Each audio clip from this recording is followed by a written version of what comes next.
Vega Jewelers, a luxury bridal jewelry exhibition and sale 22nd and 23rd November, Fortune Kansas Hotel, Tata Nagar, Tirupati. నమస్కారం. మనతో పాటు రాయల చెరువు తిరుపతి శ్రీశక్తి పీఠం అధినేత్రి పీఠాధీశ్వరి శ్రీ రమ్యానంద భారతి ఉన్నారు. వారు పూర్వాశ్రమంలో వైద్యశాస్త్రాన్ని అధ్యయనం చేసిన వారు.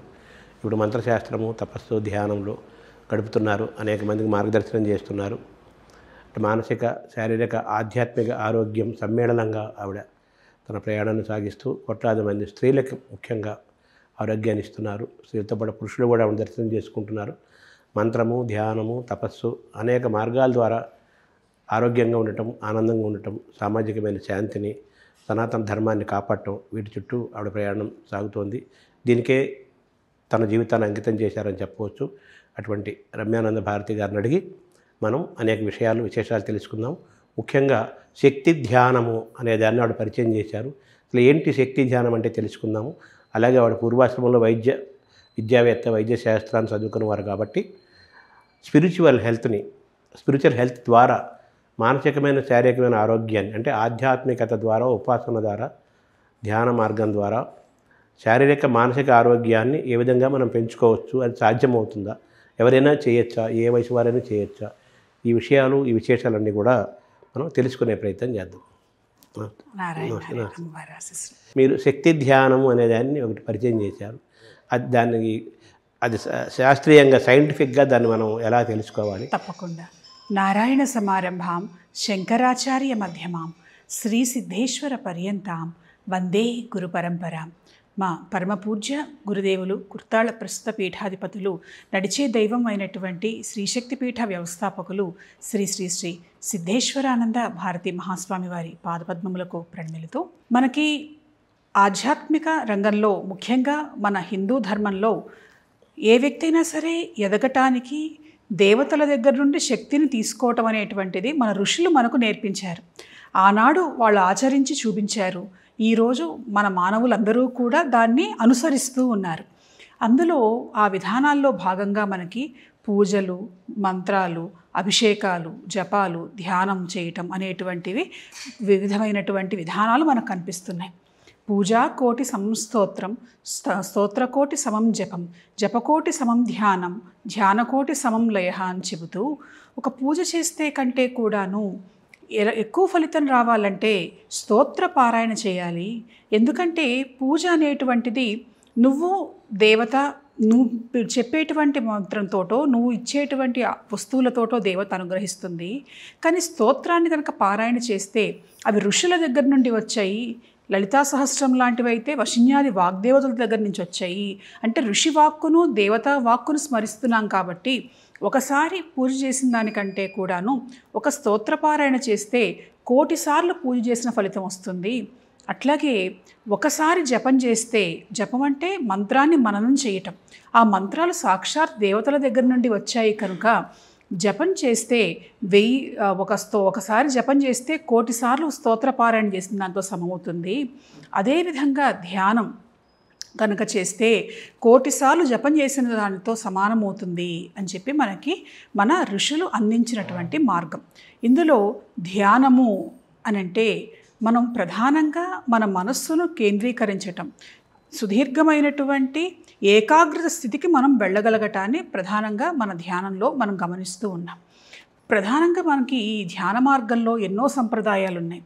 విపස්සన, ఆనాపానసతి అని, కొంతమంది కుండలిని ధ్యాన సాధన అని, ఇలా రకరకాల మార్గాలు మనకు కనిపిస్తూ ఉన్నప్పుడు సిద్ధాశ్రమ మార్గంలో శక్తి ధ్యానము అనేటువంటి ఒక ప్రత్యేక విధానాన్ని మా పూజ్య గురుదేవులైనటువంటి సిద్ధేశ్వరానంద భారతి మహాస్వామి వారు అందించడం జరిగింది. దాన్ని నేను సాధన చేయటం, ఉపాసన చేయటం, తద్వారా అనేకమైనటువంటి అనుభూతులను, అనేకమైనటువంటి దేవతా దర్శనములను, దాంతోపాటుగా ధర్మ పరిరక్షణలో కావలసినటువంటి శక్తిని సాధించటానికి ఇది ఉపయోగపడుతుంది అనేటువంటిది ప్రత్యక్షంగా నేను అనుభూతి చెందటం వల్ల దీన్ని ప్రతి ఒక్కళ్ళు కూడా ఆచరించాలి, అనుసరించాలి. తద్వారా వాళ్ళు కూడా వాళ్ళ జీవితాన్ని సార్థకం చేసుకోవటంతో పాటుగా శక్తిని మనలోకి తీసుకురావటం, ఆ శక్తిని 10 మందికి వినియోగించటం, ధర్మ రక్షణలో ప్రతి ఒక్కళ్ళు కూడాను శక్తిమంతులుగా ఉండటం అనేటువంటి ఆలోచనతో సంకల్పంతో ఈ శక్తి ధ్యానాన్ని అందరికీ కూడాను అందుబాటులోకి తీసుకురావటం జరిగింది. మనం సౌందర్యలహరిలో శంకరాచార్యులు వారు చెప్పారు, శివశక్త్యాయుక్తో యది భవతి శక్తః ప్రభవితం. శివుడికైనా సరే శక్తి లేకపోతే ఆయన అచేతనుడు అని చెప్పి, అంటే పరమేశ్వరుడికి కూడా శక్తి కావాలి ఏ పని చేయాలన్నా. అక్కడ శక్తి అంటే అమ్మవారి స్వరూపంగా భావించారు. ఇక్కడ ఉన్నటువంటి శక్తి కూడా దేవీ తత్వాన్ని మనకు దగ్గర చేస్తూ మనలో ఉన్నటువంటి శక్తిని, యా దేవీ సర్వభూతేషు శక్తి రూపేణ సంస్థిత నమస్తస్యై నమస్తస్యై నమస్తస్యై నమో నమః. శక్తి ప్రతి ఒక్కళ్ళలోనూ ఉన్నది. ఆ ఉన్నదనేటువంటి విషయం వాళ్ళు తెలుసుకోవటం, ఉన్నటువంటి శక్తిని జాగృతపరచటంలో ఈ శక్తి ధ్యానం అనేటువంటి విధానంలో భక్తులు గనక, ప్రజలు గనక దీన్ని అభ్యాసం చేస్తే చాలా త్వరగా దాన్ని సాధించగలుగుతారు అనేటువంటిది దీని ప్రధానమైనటువంటి సూత్రం. అయితే ఆ విధానం అనేటువంటిది ఏకాంతంలో ఉన్నప్పుడు ప్రత్యేకంగా చెప్పేటువంటిది కాబట్టి విధానం చెప్పటం లేదు. దానివల్ల లభించేటువంటి ప్రయోజనాల వరకు మాత్రం నేను ఇప్పుడు మనతో అంటే ప్రాసెస్ అంటే ఏదైనా మంత్రాన్ని తీసుకొని ఉపాసించాలా, లేకపోతే ఆ శక్తి అంటే కాళీమాతో లేకపోతే అమ్మవారినో స్మరించుకుంటూ ధ్యానం చేసుకోవాలా, అది ఎలా చేయాలన్నది? అది చేసేటువంటి మార్గం కొంత రహస్యమైనటువంటిది కనుక బహిరంగంగా మనం ప్రత్యేకంగా చెప్పటం లేదు. కానీ శక్తి అనంటే ఇక్కడ ఈ సృష్టికి ఏ చరాచరమైనటువంటి సృష్టి ఏదైతే ఉన్నదో ఈ సృష్టికి కారణమైనటువంటి శక్తిని ధ్యాన మార్గం ద్వారా మనం ఇందులో ఆరాధించటం జరుగుతూ ఉన్నది.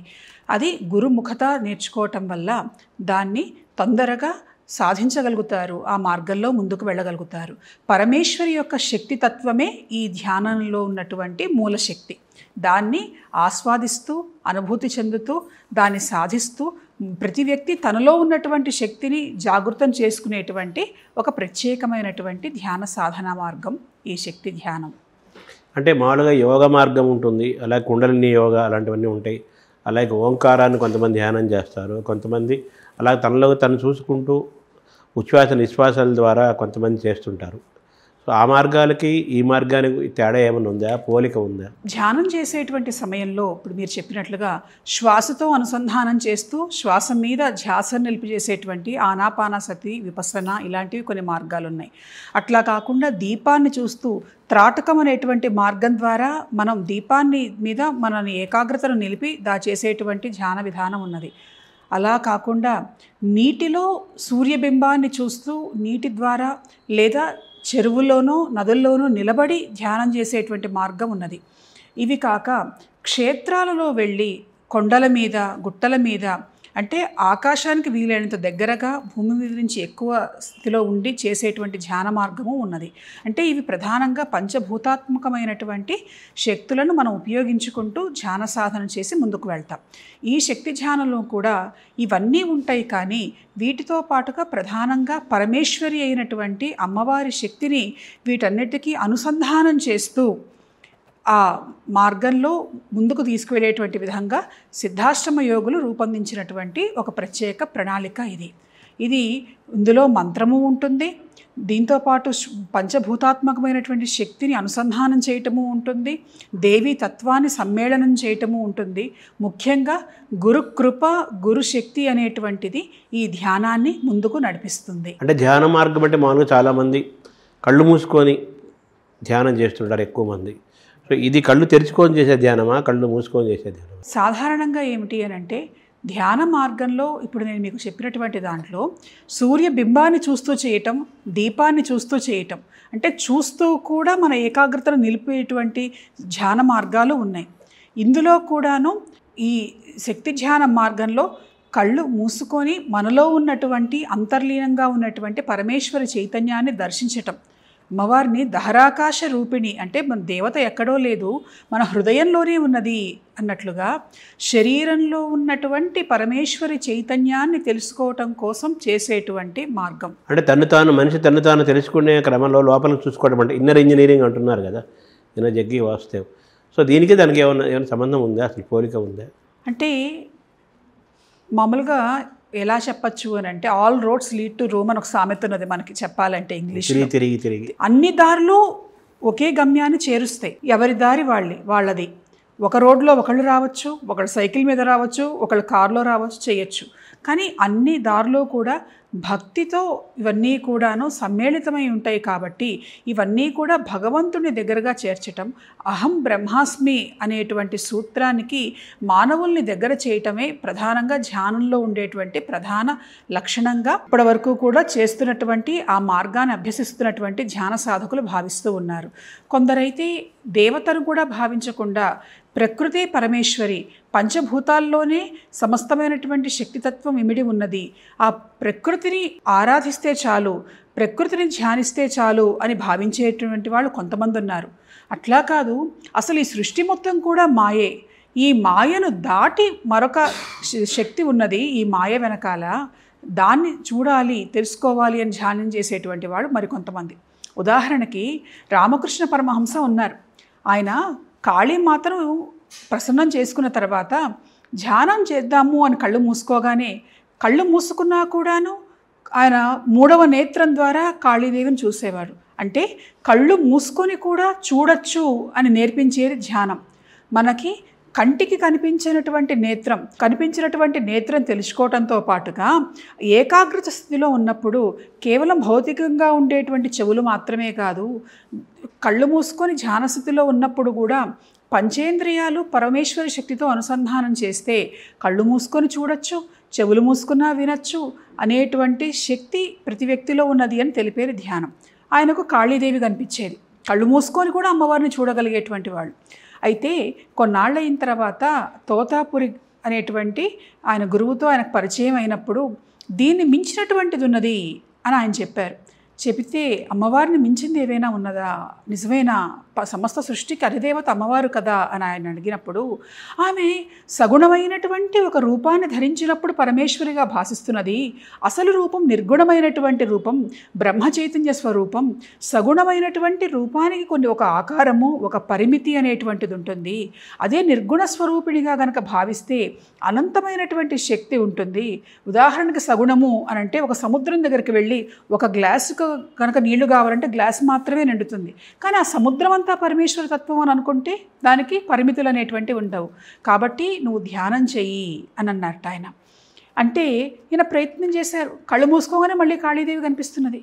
అదే మాట చెబితే ఆయన తన చేతిని పరమహంస ఫాల నేత్రంలో పెట్టి, నేను చెప్తున్నాను, నా మార్గంలో నువ్వు ఇప్పుడు ముందుకు వెళ్ళగలుగుతావు అని చెప్పి ఆయన బయటికి వెళ్ళిపోయారట. 3 రోజుల పాటు ఆయన ఆ ధ్యాన స్థితిలో కాళీదేవిని దాటి నిర్గుణ స్వరూపంగా ఉన్నటువంటి శక్తిని ఆస్వాదిస్తూ అనుభూతి చెందుతూ ఉన్నారు. తోతాపురి వచ్చి చూసి ఆశ్చర్యపడ్డాడు. మొట్టమొదటిసారిగా ఇంత సాధన ఎట్లా చేయగలిగారు, ఇంత బ్రహ్మస్థితిని, బ్రహ్మ స్వరూపాన్ని ఎలా తెలుసుకొని అహం బ్రహ్మాస్మి అనే తత్వానికి ఎంత చేరువు కాగలిగాడు ఇతడు, కారణజన్ముడు అని భావించారు. 3 రోజుల పాటు ఆహారం లేవు, నీళ్లు లేవు. కానీ ఇతను ఏమన్నా మరణించారా అంటే లేదు. ప్రాణశక్తి నాడి ఆడుతూ ఉన్నది, శ్వాస పీలుస్తూ ఉన్నాడు.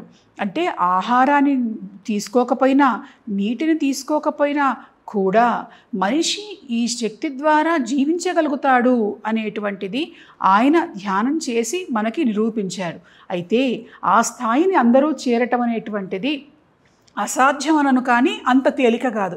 అక్కడ గురుకృప, అంతకుముందు చేసి ఉన్నటువంటి దేవీ సాధన, ఈ రెండూ కూడా ఆయనని ఆ స్థితిలో నిలబెట్టాయి. కనుక ధ్యాన మార్గంలో ముందుకు వెళితే తనని తాను తెలుసుకోవటం మాత్రమే కాకుండా పరమేశ్వర తత్వాన్ని, నిజమైనటువంటి పరమేశ్వర స్వరూపాన్ని తెలుసుకోగలగటం అనేటువంటిది ఏ వ్యక్తి అయినా చేయగలుగుతారు. అయితే ఇక్కడ గురుకృప అనేటువంటిది ప్రధానమైనటువంటి పాత్రను పోషిస్తూ ఉంటుంది. అంటే రామకృష్ణ పరమహంస చేసిన ఆ శక్తి ధ్యానానికి అంటే ఆయన శక్తి ధ్యానం చేస్తారని నేను చెప్పలేదు. అంటే దాన్ని ఏమనాలి ఆ ధ్యానాన్ని? ఆయన వాళ్ళ గురువు గారు చూపించినటువంటి మార్గం, బ్రహ్మతత్వాన్ని తెలుసుకునేటువంటి ధ్యానం. ఆనందో బ్రహ్మేతి వ్యజానాత్, ఆ బ్రహ్మస్థితిని పొంది ఆయన ఆనంద స్థితిలో చేరువయ్యాడు. అటువంటి ధ్యానం ఆ ధ్యానం. అంటే రామకృష్ణ పరమహంస ఆయన చేసిన ధ్యానానికి సిద్ధేశ్వరానంద భారతీ స్వామి సూచించిన ఈ శక్తి ధ్యానానికి ఏమైనా పోలిక ఉందా, వ్యత్యాసాలు ఏమైనా ఉన్నాయా? లక్ష్యం ఒకటే, మార్గం వేరు కావచ్చు కానీ లక్ష్యం ఒకటే. ఆయన గురువుగారు చెప్పినటువంటి మార్గంలో ఫలానా రకంగా చేశారన్నారు, కానీ ఆ ప్రక్రియ పూర్తిగా మనకి ఏ విధంగా ఆయన స్పృశించారు, ఆ స్పృశించినప్పుడు ఏమైనా ఆయన రహస్యం చెప్పారా, ఏదైనా ఒక సూత్రం చెప్పారా అనేటువంటిది ఎలా ఉంటాయి అంటే, ఈ మధ్య అంతా కూడాను చాలా అందరికీ అందుబాటులో యూనివర్సల్గా అందుబాటులో రావాలి అనేటువంటి దాని ద్వారా వీడియోల్లోనూ ఆన్లైన్లోనూ మెడిటేషన్స్ ఇవన్నీ కూడాను చేస్తూ ఉన్నారు.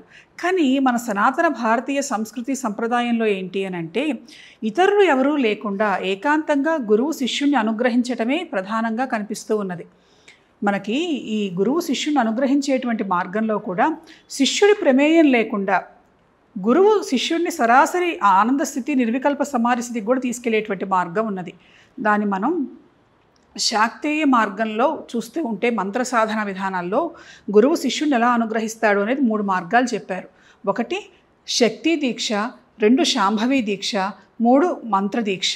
ఈ శక్తి దీక్షలో ఏమిటి అనంటే గురువు స్వయంగా శిష్యుడి కుండలిని శక్తిని జాగృతం చేసి శిష్యుడి శరీరానికి తన శరీరంలో ఉన్నటువంటి శక్తిని ఆత్మశక్తిని అనుసంధానం చేసి శిష్యుడి ప్రమేయం లేకుండా అతన్ని సుదీర్ఘమైనటువంటి నిర్వికల్ప సమాధి స్థితికి తీసుకువెళ్తారు. అంటే తన శక్తిని ప్రవేశపెడతారు అనేటువంటిది శక్తి మార్గంలో కనిపిస్తున్నది.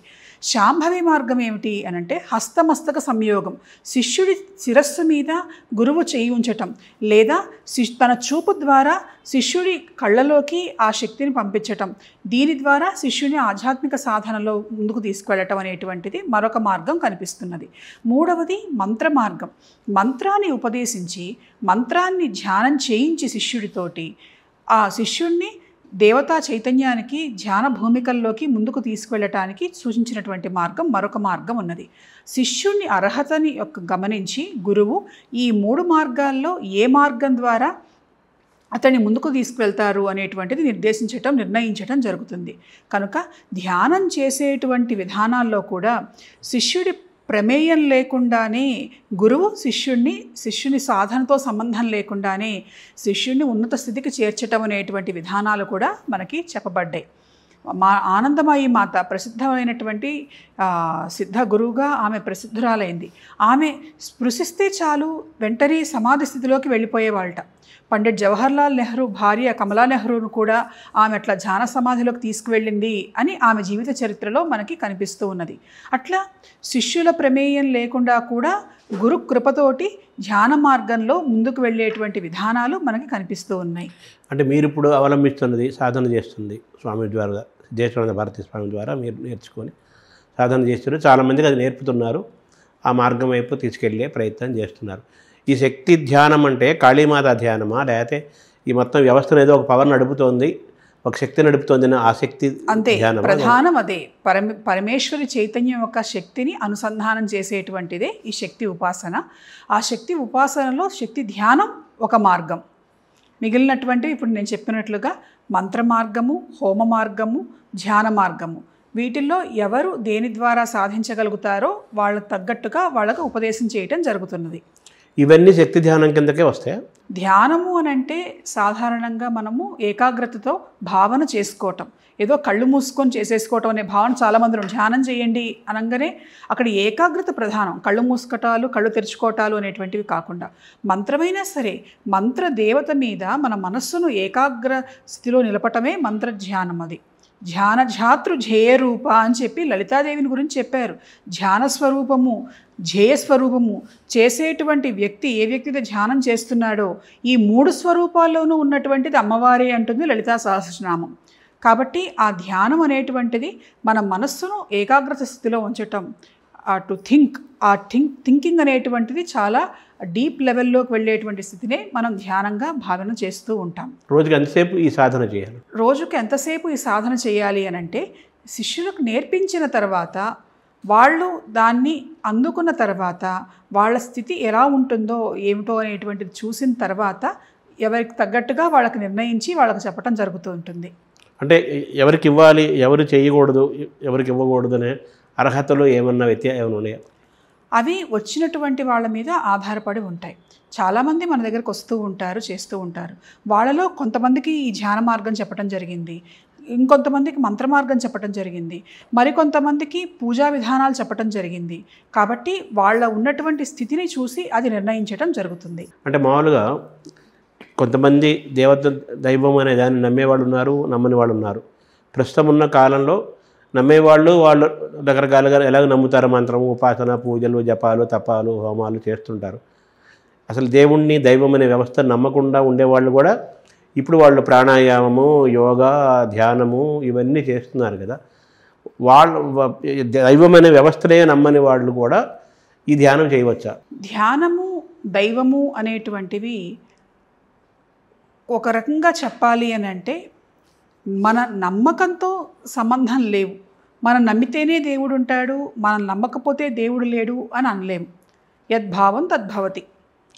మన భారతీయ సంస్కృతి సంప్రదాయంలో అయితే దేవతలంటే ఏదో దివ్యలోకాల్లో ఉంటారు, లేకపోతే ఫోటోల్లో చూపించినట్టుగా ఉంటారని మనం అనుకోము. చెట్లలోనూ, చేమల్లోనూ ప్రతి చోట కూడా దైవత్వాన్ని మనం భావిస్తూ ఉంటాం. అది మన సంస్కృతి, మన సంప్రదాయం. దేవుడు లేడు, కానీ ఈ మార్గాలు కనుక చేస్తే ఏదో ఒక శక్తి మన మీద పనిచేస్తుంది. దాని సైన్స్ అనండి, కొంతమంది సైంటిఫికల్గా మెడిటేషన్ చేయండి, ఈ హార్మోన్స్ బాగా మీకు మళ్ళీ యాక్టివేట్ చేస్తాయి అని దానికి ఒక సైంటిఫికల్ ప్రూఫ్ చూపించిన తర్వాత కొంతమంది నమ్మటం అనేటువంటిది మొదలుపెట్టారు. అంటే దైవానికి నమ్మాలి అని అంటే దానికి మనం ప్రూఫ్లు చూపించాల్సిన అవసరం లేదు. కానీ ఎప్పుడు ఎవరికి ఎక్కడ అవసరమైతే నమ్మని వాళ్లకు కూడా కొన్ని చోట్ల భగవంతుడు కనిపించి దర్శనం ఇవ్వటం ఇటీవల చాలామంది చెప్తూ ఉన్నటువంటి అంశమే. అయితే ధ్యానం చేయాలి అని అంటే దేవతను నమ్మితేనే చేయాలి అనేటువంటిది మాత్రం ఎక్కడా చెప్పబడలేదు. నీ మనసులో ఉన్నటువంటి శక్తిని నువ్వు దృష్టిని కేంద్రీకరించు. ఇప్పుడు ప్రతి మనిషిలో కూడాను అది మామూలుగా చూడండి, దేవుడిని నమ్మినా నమ్మకపోయినా ఫలానా చోటుకి వెళ్తే మనసుకు ప్రశాంతంగా అనిపిస్తుంది, ఫలానా చోటుకి వెళ్తే ఏమిటో చిరాకుగా ఉంటుంది, ఇక్కడికి వెళ్తే ఏమిటో వైబ్రేషన్స్ బాగున్నట్టుగా అనిపిస్తున్నాయే. ఈ మధ్య చాలామంది వాడుతున్నారు ఈ మాట, వైబ్రేషన్స్ బాగున్నట్టుగా అనిపిస్తున్నాయే. ఇంకొన్ని చోటుకి వెళ్తే ఏంటో విసుగ్గా అనిపిస్తుంది ఇక్కడ ఉన్నటువంటి వైబ్రేషన్స్. అంటే ఏదో ఒకటి మనల్ని చైతన్యపరుస్తూ ఉన్నది, కొన్నిసార్లు మనల్ని నిరాశకు గురి చేస్తూ ఉన్నది అనేటువంటిది మనుషులు మెల్లమెల్లగా తెలుసుకుంటూ ఉన్నారు.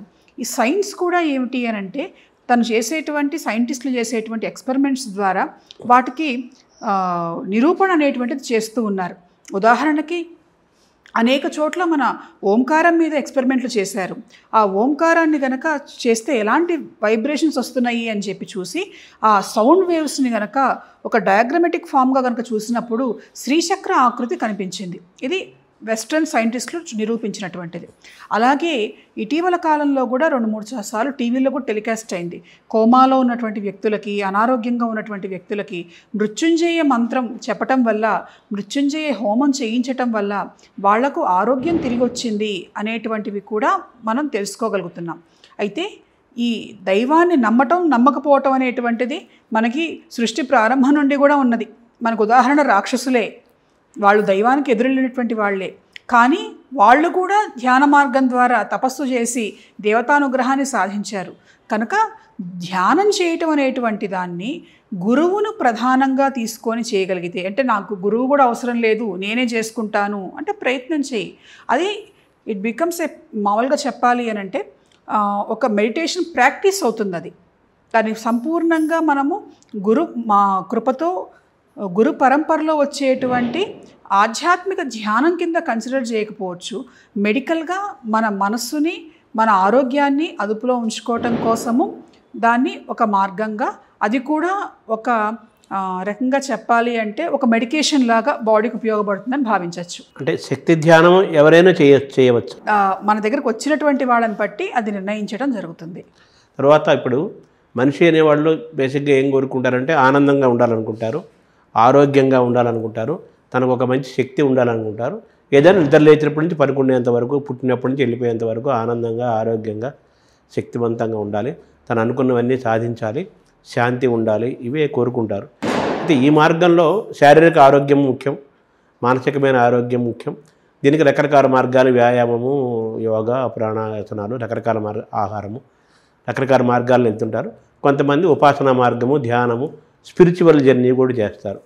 సో స్పిరిచువల్ జర్నీ ద్వారా, ఆధ్యాత్మిక మార్గం ద్వారా శారీరకమైన ఆరోగ్యాన్ని, మానసికమైన ఆరోగ్యాన్ని మనం ఎలా పొందుతాము, శాస్త్రీయంగా ఎలా? మన శాస్త్రాల్లో మనం చెప్పినటువంటి మార్గం ఏంటంటే ఆరోగ్యం, ఒక అనారోగ్యం కనుక వస్తే ఏ వ్యక్తికైనా సరే 3 ప్రధానమైనటువంటి మార్గాలు చెప్పారు. మణి, మంత్రము, ఔషధి.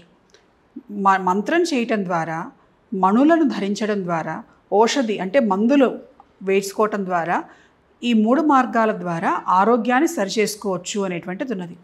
ఇది కూడా మనకి దేవతల దగ్గర నుండి వచ్చిందే. వాళ్ళకు అశ్విని దేవతలు, ధన్వంతరి వీళ్ళు ఎప్పుడూ కూడాను వైద్యం చేయడానికి అందుబాటులోనూ ఉంటారు. అలాగే మనకి జ్యోతిష్య శాస్త్ర ప్రకారంగా కనుక చూస్తే చంద్రుడికి ముత్యమని, అలాగే సూర్యుడికి కెంపని, ఇలా మిగిలినటువంటి నవగ్రహాలకు కూడా కొన్ని రత్నాల గురించి చెబుతూ ఆరోగ్యం బాగాలేకపోతే ఇవి మీరు ధరించండి, ఈ మణి ప్రకృతిలో నుంచి శక్తిని అనుసంధానం చేస్తుంది అని చెప్పేటువంటి విధానము ఉన్నది. అలాగే మంత్ర మార్గం, మన మంత్రశాస్త్రంలోకి వెళ్ళినప్పుడు ప్రతి అనారోగ్యానికి కూడా వివిధమైనటువంటి మంత్రాలు చెప్పబడ్డాయి. జనరల్ హెల్త్కి ఒక మంత్రం చెప్పబడింది, మానసిక అనారోగ్యాలకు ఒక మంత్రం చెప్పబడింది, అలాగే హృద్రోగాలకు ఒక మంత్రం చెప్పబడింది, ఎముకల బాధలు, చర్మ వ్యాధులకు ఒక మంత్రం చెప్పబడింది, కంటి ఆరోగ్యానికి ఒక మంత్రం చెప్పబడింది, నొప్పులు తగ్గటానికి ఒక మంత్రం చెప్పబడింది. అట్లా రకరకాలైనటువంటి మంత్రాలు కూడా మనకి మంత్ర మార్గంలో కనిపిస్తూ ఉన్నాయి. అయితే ఈ మూడిటిని సమ్మేళనం చేసుకోవటం అంటే, మన దగ్గరికి చాలామంది అనారోగ్యం ఉన్నటువంటి వాళ్ళు వస్తూ ఉంటారు, మంత్రం తీసుకుంటారు, చేస్తారు, ఆరోగ్యం బాగుంటుంది, బాగుపడుతుంది. అయితే నేను ఒక మాట చెప్తాను, మందులు మానేయమంటారా? వద్దు, మానొద్దు. మన శాస్త్రం ఈ 3 మార్గాలు చెప్పింది. ఈ మూడింటిని అనుసంధానం చేయగలిగితే ఖచ్చితంగా మనకి వచ్చేటువంటి ఉపయోగం 2 3 అవుతుంది. మీరు వేసుకునేటువంటి మందు బాగా పనిచేసేటట్లుగా చేస్తుంది మంత్రం. కాబట్టి మంత్రము, ఔషధులు ఖచ్చితంగా తీసుకోండి అని మనం చెప్తూ ఉంటాం. మణులు కూడా అన్నారు కదా, మణులు శరీరం మీద ధరించటం. మనం ఆ మణి గనక మంచిది అయితే అది ప్రకృతిలో నుండి శక్తిని ఆకర్షిస్తూ మనకు కావలసినటువంటి తత్వాన్ని శరీరానికి అందిస్తుంది అంటుంది జ్యోతిష్ శాస్త్రం. అంటే మీరు పూర్వాశ్రమంలో వైద్యశాస్త్రం చదువుకున్నారు, మీకు ఎనాటమీ తెలుసు, హ్యూమన్ యొక్క సిస్టమ్ అంతా తెలుసు కదా. ఇప్పుడు కూడా అందరూ కూడా తెలుసుకునే ప్రయత్నం చేస్తున్నారు. వాళ్ళు ఏంటని, నేనేంటని మామూలుగా స్పిరిచువల్గాతో పాటు హెల్త్ యాంగిల్లో కూడా తెలుసుకునే ప్రయత్నం చేస్తున్నారు. హార్మోన్స్ యొక్క బ్యాలెన్సు, ఇంబ్యాలెన్సు, దానిలో వచ్చే డిజార్డర్సు, ఇవన్నీ ప్రస్తుతం మనం బాగా వింటున్నాం. మీకు బాగా యువర్ వెల్వర్స్ కదా ఈ సబ్జెక్ట్స్ తోటి. ఇప్పుడు ఈ శారీరక మానసిక ఆరోగ్యాన్ని, ఆధ్యాత్మికమైన ఆలోచనల్ని వీటిని సమన్వయం చేసుకుంటూ, బ్యాలెన్స్ చేసుకుంటూ ఈ ఆధునిక మానవుడు ఒత్తిళ్ల మధ్య తను తాను ఆనందంగా, ఆరోగ్యంగా ఎలా ఉండాలి? మనకి మన ప్రకృతి 2 దేవుళ్ళని సృష్టించి మనకిచ్చింది మన ఆరోగ్యం కోసం. ఒకళ్ళు సూర్యుడు, మరొకళ్ళు చంద్రుడు. సూర్యుడు ఆరోగ్యం భాస్కరాదిచ్చేత్, చంద్రమా మనసోజాత. చంద్రుడు మనసు మీద పనిచేస్తాడు, మానసిక ఆరోగ్యాన్ని ఇస్తాడు. సూర్యుడు శారీరక ఆరోగ్యాన్ని ప్రసాదిస్తాడు. మనం గనక మన భారతీయ సంస్కృతిలో మనం ఆధ్యాత్మికత అనేటువంటి మార్గాన్ని గురించి చాలా మాట్లాడుకున్నాం. మన ఆధ్యాత్మికత ఏమిటి అని అంటే, మన జీవన శైలిని, జీవన విధానాన్ని, ఒక డిసిప్లిన్డ్ లైఫ్ స్టైల్ని మనకు అందించింది. ఇవాళ ఆధునిక యుగంలో మానవుడు కోల్పోయింది ఏమిటి? ఎందుకు ఈ టెన్షన్స్, ఎందుకు ఈ స్ట్రెస్ అంటే, మనకు ఉన్నటువంటి పూర్వకాలంలో మన సనాతన ధర్మం, మన ఋషులు అందించినటువంటి ఆ డిసిప్లిన్డ్ లైఫ్ స్టైల్ అనేటువంటిది ఇవాళ ఉన్నటువంటి ఉద్యోగాలు అవ్వచ్చు, వ్యాపకాలు అవ్వచ్చు, జీవన విధానం కావచ్చు, దానిలో ఇన్కార్పొరేట్ చేసుకోవటం అనేటువంటిది సమన్వయం చేసుకోలేకపోతూ ఉన్నారు. ఉదాహరణకి ఉదయం బ్రాహ్మీ ముహూర్తంలో లేవటం అనేటువంటిది ఒకటి చెప్పారు. అలాగే సూర్య నమస్కారాలు చేయండి. ఇవాళ మోడర్న్ సైన్స్ అదే చెప్తున్నది, మీరు సూర్య నమస్కారాలు చేయండి, that gives you good health అంటున్నది. దాన్ని మనం వీళ్ళు రీసెర్చ్ చేసి చెప్పకముందే మన ఋషులు దాన్ని ఎప్పుడో చెప్పడం, ప్రతిపాదించడం అనేటువంటిది జరిగింది. సూర్యుడికి ఎక్స్పోజ్ అవ్వమన్నారు, డి విటమిన్ అంటున్నారు, అది చెప్తూ ఉన్నారు. సో అంటే మన వాళ్ళు చెప్పినటువంటి వాటన్నిటినీ కూడాను ఇవాళ సైంటిఫికల్గా ప్రూవ్ చేయటం వల్ల, వెస్ట్రన్ సైన్స్ ఒక ఇంపాక్ట్ వల్ల ఏంటంటే ప్రూఫ్ ఉంటే చేస్తాం అనేటువంటి సిచ్యువేషన్ రావటం వల్ల మన పూర్వీకులు చేసినటువంటి వాటన్నిటిలో ఉన్నటువంటి సైన్స్ని ఇవాళ మనం తెలుసుకోగలుగుతున్నాం. అలాగే మనం రాత్రిపూట ఇంతకుముందు కనుక చూస్తే సాయంకాలం కాగానే సూర్యాస్తమయానికి అందరూ పనులు ముగించేసుకొని వెన్నెల వెలుగులో కూర్చొని చంద్రుడి వెన్నెలను ఆస్వాదించటం, ఆ వెన్నెల వెలుగులో కబుర్లు చెప్పుకోవటం, బయట అన్నాన్ని తినటం, ఇలాంటివన్నీ జరిగేవి. అప్పట్లో ఏంటంటే అప్పటికప్పుడు వండుకోవటం, తినటం అనేటువంటివి జరిగాయి. ఫ్రెష్ ఫుడ్ తీసుకోవటం అనేటువంటిది జరిగింది. నైవేద్యం పెట్టండి, పాతవి ఇంట్లో ఉన్నవి ఇంతకుముందు ఉపయోగించినవి అయితే నైవేద్యానికి పనికిరావు, మీరు ఇంట్లో నైవేద్యం పెట్టుకొని తినండి అనేవాళ్ళు. ఆ నైవేద్యం కోసమైనా ఫ్రెష్గా ఫుడ్ ప్రిపేర్ చేస్తూ ఉండేటువంటి వాళ్ళు. అంటే ఒక సిస్టమాటిక్ లైఫ్ స్టైల్ని ప్రకృతితో అనుసంధానం చేస్తూ, చెరువుల దగ్గరికి వెళ్ళి స్నానం చేయండి, నదీ స్నానం చేయండి, సముద్ర స్నానం చేయండి, అలాగే చెట్ల దగ్గర కూర్చోండి, కార్తీక వన సమారాధన అంటుంటాం. అలాగే దాంతోపాటుగా చెట్లను పెంచండి. ఇవన్నీ కూడా ఏంటంటే ప్రకృతిలో మానవుణ్ణి మమేకం కనుక చేస్తే ఆ ఆరోగ్యం అనేటువంటిది అటు శారీరకంగా ఇటు మానసికంగా 2 రకాలుగా మనిషి ఆరోగ్యంగా ఉంటాడు అని చెప్పటమే మన సంస్కృతి మనకు నేర్పించింది. అయితే ఆధునిక కాలంలో మీరు చూస్తే ఉదయాన్నే రాత్రులు ఎప్పుడో పడుకుంటారు, ఉదయాన్నే లేవలేరు. బ్రాహ్మీ ముహూర్తంలో లేవటం కాదు, ఉదయం సూర్యోదయానికి లేచే వాళ్ళ సంఖ్య తగ్గిపోతూ ఉన్నది. దాంతోపాటుగా చంద్రుడిని అసలు వస్తున్నాడో లేదో కూడా ఎవరికీ తెలియదు. రాత్రి ఎన్నింటికి ఇంటికి వస్తారో తెలియదు. ఆ తీసుకునేటువంటి ఆహారం ఇంట్లో వండుకోవడానికి కూడా సమయం ఉండటం లేదు చాలామందికి. ఎక్కడి నుంచో తెప్పించుకుంటారు. అది ఎప్పుడు చేశారో, ఎక్కడ చేశారో, ఎవరు చేశారో కూడా తెలియదు. దీనివల్ల ఏమవుతున్నది అనంటే మన పూర్వీకుల నుండి వచ్చినటువంటి జీన్స్ ఏవైతే ఉన్నాయో ఆ జీన్స్కి ఒక లక్షణం ఉన్నది, సిస్టమాటిక్ లైఫ్ స్టైల్ అనేటువంటి అలవాటు పడినటువంటిది. ఈ ఆధునిక కాలంలో ఏమిటి అనంటే ఈ రకమైనటువంటి జీవన విధానాన్ని మనకున్నటువంటి ఆ జన్యు సంఖ్య ఏదైతే ఉన్నదో, జన్యు తీరు ఏదైతే ఉన్నదో అది అడాప్ట్ చేసుకోలేకపోవటం వల్ల మానవుడు అసంతృప్తికి, అసహనానికి, ఆందోళనకు గురి అవుతున్నాడు. Stress, tension, depression. అవి తగ్గాలంటే సూర్య నమస్కారాలు చేయండి అంటుంది వాళ్ళ మోడర్న్ సైన్స్. మీకు వైటమిన్ డి తగ్గుతున్నది, సన్కి ఎక్స్పోజ్ అవ్వండి అని అంటున్నారు. అలాగే మూన్కి ఎక్స్పోజ్ అవ్వండి, మూన్ రేస్ కనుక పడితే మీకు మనసు ఆహ్లాదకరంగా ఉంటుంది అంటున్నారు. ఇట్లా మీకు ఆక్సిజన్ బాగా కావాలి అని అంటే చెట్ల దగ్గర ఎక్కువ టైం స్పెండ్ చేయండి, ఇండోర్ ప్లాంట్స్ని పెట్టుకోండి అని అంటున్నారు. మీకు మంచి పాజిటివ్ వైబ్రేషన్స్ కనుక కావాలి అంటే కొన్ని సాల్ట్స్ చెప్పి వీటిని స్నానంలో ఉపయోగించుకొని వాడండి అంటున్నారు. మన పెద్దవాళ్ళైతే ఏదైనా బాగాలేదంటే పిల్లలకైనా సరే ఒక గుప్పెడు ఉప్పు దిష్టి తిప్పి బయటపడేసేవాళ్ళు. అదే ఇవాళ సైన్స్ ప్రూవ్ చేసి మీరు ఇవన్నీ చెయ్యండి అని చెబుతూ ఉన్నారు. ఎలా సైన్స్ నమ్మి చేసినా, మన పెద్దవాళ్ళు చెప్పారని చెప్పి చేసినా, చెయ్యటం అనేటువంటిది కనుక చేయటం మొదలు పెడితే, డిసిప్లిన్డ్ సిస్టమాటిక్ లైఫ్ కనుక వస్తే ఆధునిక యుగంలో కూడా మానవుడు తన ఉనికిని కోల్పోకుండా ఆ శారీరక మానసిక ఆరోగ్యంతో సంతృప్తికరమైనటువంటి జీవితాన్ని గడపగలుగుతాడు. అంటే ఈ life style diseases, life style disorders అనే మాట కదా మనం బలంగా వింటున్నాం. ఏ డాక్టర్ దగ్గరికి వెళ్ళినా, ఏ బ్రాంచ్ డాక్టర్ దగ్గరికి వెళ్ళినా లైఫ్ స్టైల్ అంటున్నాడు.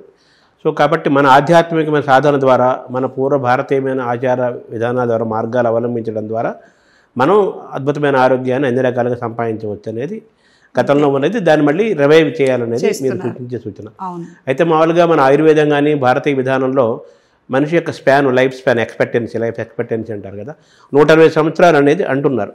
సో మనం 120 సంవత్సరాలు జీవితం ఇప్పుడు ఐఏఈ టెక్నాలజీ దీని ద్వారా కూడా స్టడీ చేస్తున్నారు.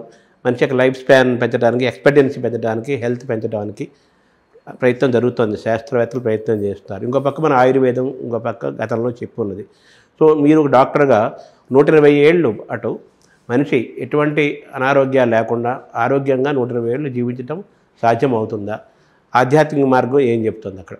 ఆధ్యాత్మిక మార్గం ఏం చెప్తున్నది అనంటే, ఇప్పుడు నేను చెప్పినటువంటి సూత్రాలు ఏవైతే ఉన్నాయో జీవన విధానాన్ని గనక మెరుగుపరుచుకుంటే ఖచ్చితంగా మనిషి జీవితంలో ఉండేటువంటి ఆయుర్దాయం బాగుంటుంది, పెరుగుతుంది అనేటువంటిది మన ఆయుర్వేదం మనకు చెప్పినటువంటిది. ఇవాళ సైన్స్ని కూడా, మెడిసిన్స్కు డాక్టర్స్ దగ్గర కూడా వెళ్తుంటే కూడా చాలా చోట్ల, మొన్న ఎస్వి యూనివర్సిటీలో కూడా ఇటీవలే నేను ఒక సెమినార్ని చేసి రావాల్సి వచ్చింది. దాంట్లో ఏంటి అంటే integration of modern medicine with ancient methods. అంటే పాతకాలం పద్ధతులని ఈ మోడర్న్ సైన్స్, వెస్ట్రన్ సైన్స్ ఏదైతే చెప్తున్నదో ఆ రెండింటినీ కూడా సమన్వయం చేసుకొని మానవుడి యొక్క జీవిత ప్రయాణానికి కావలసినటువంటివి సమకూరుస్తూ అనారోగ్య సమస్యలు తగ్గి మంచి క్వాలిటీ ఆఫ్ లైఫ్ ఇంప్రూవ్ అయ్యి, ఇప్పుడు జీవించి ఉండటం ప్రధానం కాదు, ఆరోగ్యంగా జీవించి ఉండటం ప్రధానం. ఆరోగ్యంగా, ఆనందంగా. సో ఆనందం అనేటువంటిది మన మనసు మీద, మన ఆలోచనల మీద ఆధారపడి ఉంటుంది. మెంటల్ హెల్త్ శారీరకంగా ఏమిటి అని అంటే మనం ఉన్నటువంటి జీవన విధానము, మనం వాడుతూ ఉన్నటువంటి వస్తువులు, అది ఆహారం కావచ్చు, మనం పీల్చేటువంటి గాలి కావచ్చు, తాగుతున్నటువంటి నీళ్లు కావచ్చు, చేస్తూ ఉన్నటువంటి సాధన లేదా ఫిజికల్ ఎక్సర్సైజ్ అనుకోండి అది కావచ్చు, వీటన్నిటినీ కూడాను సమన్వయం చేసుకుంటూ జాగ్రత్తగా ముందుకు వెళితే మంచి జీవితము, మంచి ఆయుర్దాయం లభిస్తాయి అనేటువంటిది మన ఆయుర్వేదం మనకి ఎప్పుడూ చెప్తూ ఉన్నటువంటి మాటే. అంటే మీరు తిరుపతి యూనివర్సిటీలో కంక్లూజన్ ఏమి ఇచ్చారు? అందులో కంక్లూజన్ ఏమి ఇచ్చామంటే, ఉదాహరణకి ఒక వ్యక్తికి ఒక బ్లడ్ ప్రెషర్ వచ్చింది అనుకోండి, వస్తే బ్లడ్ ప్రెషర్ పెరిగింది, హైపర్ టెన్షన్, బ్లడ్ ప్రెషర్ అందరికీ ఉంటుంది, హైపర్ టెన్షన్ కనుక వస్తే అది తగ్గించడానికి మందులతో పాటుగా ఈ ధ్యాన మార్గము, రిలాక్సేషన్ టెక్నిక్స్ వీటిని గనక ప్రాక్టీస్ చేస్తే రెండింటిని కంబైన్ చేయటం, సమన్వయం చేయటం చేసి అతనికి గనక ప్రిస్క్రిప్షన్ ఇస్తే తొందరగా అతడు దాని నుంచి కూడాను ఉపశమనం పొందుతాడు. అంటే ఒకే వ్యాధిని తొలగించటానికి రెండిట్లో ఉన్నటువంటి విభిన్నమైనటువంటి శాస్త్రాల్లో ఉన్నటువంటి మార్గాలను సమన్వయం చేసుకుంటూ మనం వాళ్ళకి అందించగలగాలి అనేటువంటిది ఆ సదస్సు తీర్మానించడం జరిగింది. ఇప్పుడు మామూలుగా మీరు హైపర్ టెన్షన్ని ఇప్పుడు డయాబెటీస్ కూడా రివర్స్ చేస్తున్నాం అంటున్నారు కదా, ఆహార రైస్ తింటాం మానేస్తున్నాము, లేదా రకరకాల మార్గాలు రివర్స్ అంటున్నారు కదా. సో మీరు చెప్పిన ధ్యానం ద్వారా హైపర్ టెన్షన్ రివర్స్ చేయొచ్చు, తగ్గించవచ్చునా దాని సారాంశం? ఉపశమనం, ఉపశాంతి. మనస్సును ఇప్పుడు హైపర్ టెన్షన్ ఉన్నటువంటి వాళ్ళలో ఆందోళన ఎక్కువగా ఉంటుంది, బ్లడ్ ప్రెషర్ ఎక్కువగా ఉంటుంది. అటు మందులు వేసుకోవటంతో పాటుగా ధ్యాన సాధన లేదా రిలాక్సేషన్ టెక్నిక్స్ కొన్ని ప్రత్యేకంగా ఉన్నాయి. వీటిని కనుక చేస్తే ఎక్కువ ఆందోళన కలగకుండా మనసుకు శాంతిని కలిగిస్తూ ఉంటుంది. కాబట్టి కాస్త తక్కువ డోస్ ఆఫ్ మెడికేషన్ తోటి ఆ వ్యక్తిని ఆరోగ్యంగా ఉంచవచ్చు అనేటువంటిది ఆ రెండు శాస్త్రాలని కలిసి, అంటే ఆ రెండింటినీ కూడాను కంబైన్ చేసుకొని చేయొచ్చు అనేటువంటిది ఆ రోజు అక్కడ తీర్మానించడం జరిగింది. ఉదాహరణకి ఈ విషయం అంటే 80/120 ఇవి ఉన్నాయి కదా, అవి నార్మల్సీకి వస్తే ఈ సాధన ద్వారా వీటికి నేను ఇప్పుడు చెప్పినట్లుగా మందులతో పాటుగా ఇవి చేసుకుంటే వస్తాయనే నమ్ముతున్నారు అందరూ కూడా. అలాగే డయాబెటీస్ మన భారతదేశం మన మొత్తం క్యాపిటల్ అయిపోయింది కదా, అది కూడా చాలా ప్రివేలింగ్ సిచ్యువేషన్లో ఉంది. దానికి కూడా ఇక్కడ మనకు సమాధానం ఉందా? సమాధానం ఎప్పుడూ ఉంటుంది. అయితే ఇప్పుడు నేను చెప్పినట్లుగా మోడర్న్ సైన్స్ మెడికేషన్, అది మీరు ఆయుర్వేదం మందులు కావచ్చు, హోమియో మందులు కావచ్చు, ఎలోపతి మందులు కావచ్చు, ఇందాక చెప్పినట్లుగా మణి, మంత్రము, ఔషధి, ఈ మూడింటిని కనుక కలుపుకొని చేసుకుంటే మన ఆరోగ్యాన్ని మనం పరిరక్షించుకోవచ్చు. ఇప్పుడు మీరు చెప్పిన డయాబెటీస్ రివర్సల్ కూడా ఒక్కొక్కళ్ళు ఒక్కొక్క మార్గంలో చెప్తూ ఉన్నారు. ఆయుర్వేదం వాళ్ళు ఒక మార్గంలో చెప్తూ ఉండొచ్చు, ఎలోపతిలో ఇంకో మార్గంలో చెప్పచ్చు, లేదు కీటో డైట్ అని ఇంకొకళ్ళు ఇంకో మార్గంలో చెప్పచ్చు. కానీ అందరూ కూడాను ఆహార మార్గము, మందులు, వీటి ద్వారానే ప్రధానంగా దీన్ని చేయటం అనేటువంటిది. అలాగే జీవన విధానంలో మార్పు ప్రధానమైనటువంటి లైఫ్ స్టైల్ చేంజ్. ఇందాక మనం చెప్పుకున్నట్టుగా డిసిప్లిన్డ్ లైఫ్ స్టైల్ కనుక ఉంటే ఏదైనా సరే మానవుడు సాధించవచ్చు అని నమ్ముతుంది మన శాస్త్రం. తర్వాత నిద్ర అనేది కూడా చాలా ముఖ్యమైనది కదా, దాన్ని ఎలా చూడాలి? యోగా నిద్ర అనేది కూడా మనం బాగా గతంలో ఉన్నది, ఇప్పుడు ఎక్కువ వింటున్నాం. మీరు అవన్నీ తెలిసిన వ్యక్తిగా దాని మీద ఎలా చెప్తారు? మన గనక శాస్త్రంలో చూస్తే యా దేవి సర్వభూతేషు నిద్రారూపేణ సంస్థిత నమస్తశ్యై నమస్తశ్యై నమస్తశ్యై నమో నమః అని మనకు కనిపిస్తున్నది చండీ సప్తశతిలో. అంటే మానవుడికి కావాల్సినటువంటి ఆహారం అందించడంలో అన్నపూర్ణగా అమ్మవారు, నీళ్లను అందించడంలో నదీ తల్లులుగా గంగమ్మగా అమ్మవారు, అలాగే నిద్రాదేవిగా అమ్మవారి గురించి వర్ణించారు.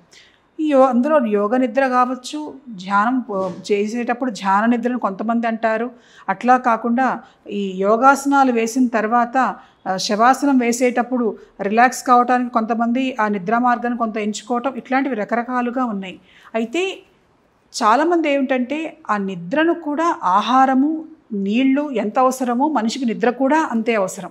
ఈ మూడిట్లో దేని విషయంలోనూ మనం కాంప్రమైజ్ అవ్వడానికి వీల్లేదు. అందుకని ఇవన్నీ కూడా అమ్మవారి స్వరూపం కాబట్టి మీరు మీవి అనుకోకండి, ఇవన్నీ కూడా అమ్మవారివిగా భావించండి. అమ్మవారిగా భావించి వాటి పట్ల గౌరవ మర్యాదలతో ఉండండి, భక్తితో ఉండండి. అప్పుడు మీకు తెలియకుండానే మీరు అమ్మవారిని ఆరాధిస్తూ ఉంటారు కాబట్టి వాటి పట్ల జాగ్రత్తగా ఉంటారు. కనుక నిద్ర విషయంలో కూడాను నిద్ర పట్టడానికి మంత్రాలు ఉన్నాయి. నిద్రాదేవి మంత్రం ఇప్పుడు నేను చెప్పాను, నిద్రను కూడా నిద్రాదేవి అని పిలుస్తారు. ఇలాంటివి కూడా మనకి చెప్పబడి ఉన్నాయి.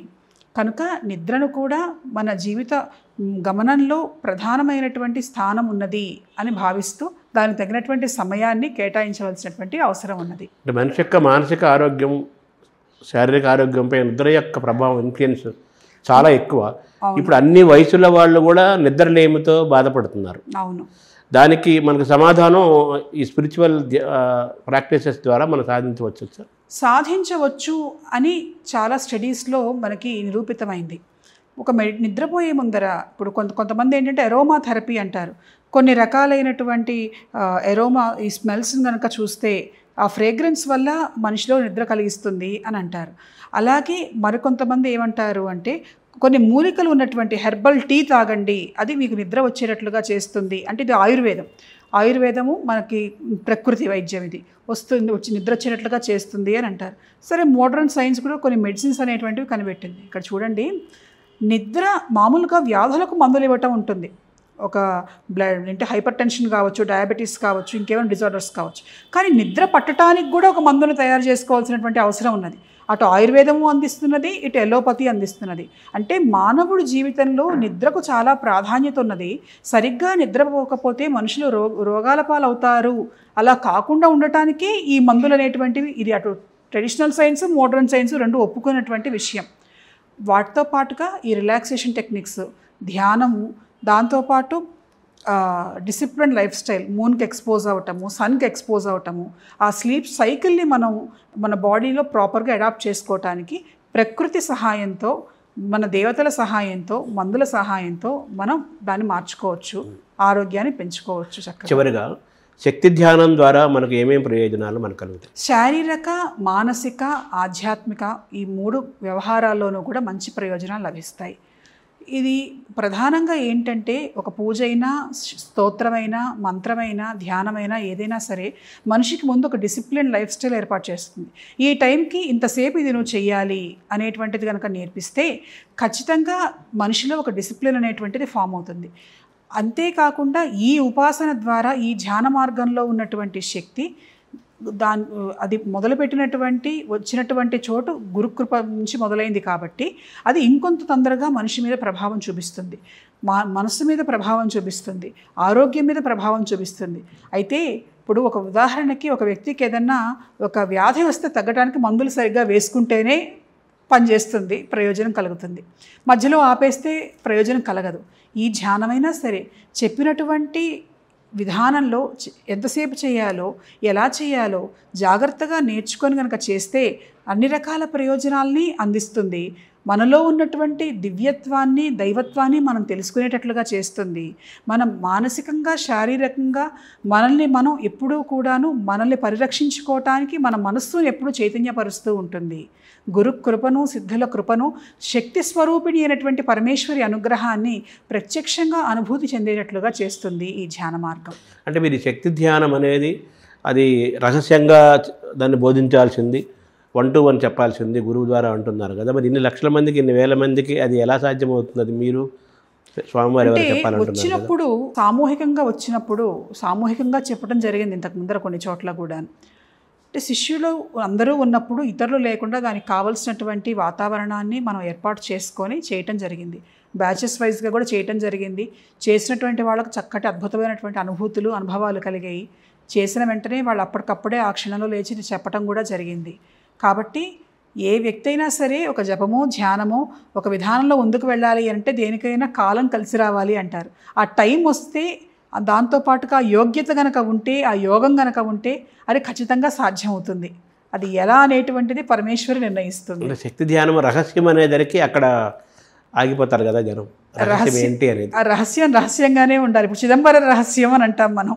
ఆ రహస్యం తెలుసుకోవటానికి ప్రయత్నం చేయాలి అని అంటే గురుకృప సాధ్యం వల్ల మాత్రమే సాధ్యమవుతుంది. రండి, ఇక్కడ మనం ఎప్పుడు అనేటువంటిది శక్తి ధ్యానం త్వరలో ఎలా నేర్పించబోతాం అనేటువంటిది కూడా త్వరలో చెప్పబోతున్నాము. ఆ క్లాసెస్ కనుక వస్తే అందరికీ అది అర్థమవుతుంది. త్వరలో మొదలవుతుందా ఇది? ఇక్కడ మళ్ళీ కోవిడ్ ముందర మనం చేయటం జరిగింది. ఆ తర్వాత కొంత ఎక్కువగా దాని మీద మనం కేంద్రీకరించలేదు. మళ్ళీ త్వరలో ఆ క్లాసెస్ అనేవి చాలామంది వచ్చి అడుగుతున్నారు. ఇంతకుముందు ప్రాక్టీస్ చేసిన వాళ్ళందరూ కూడాను మళ్ళీ చేయాలి అని దానికి తగ్గ ఏర్పాట్లు జరుగుతాయి.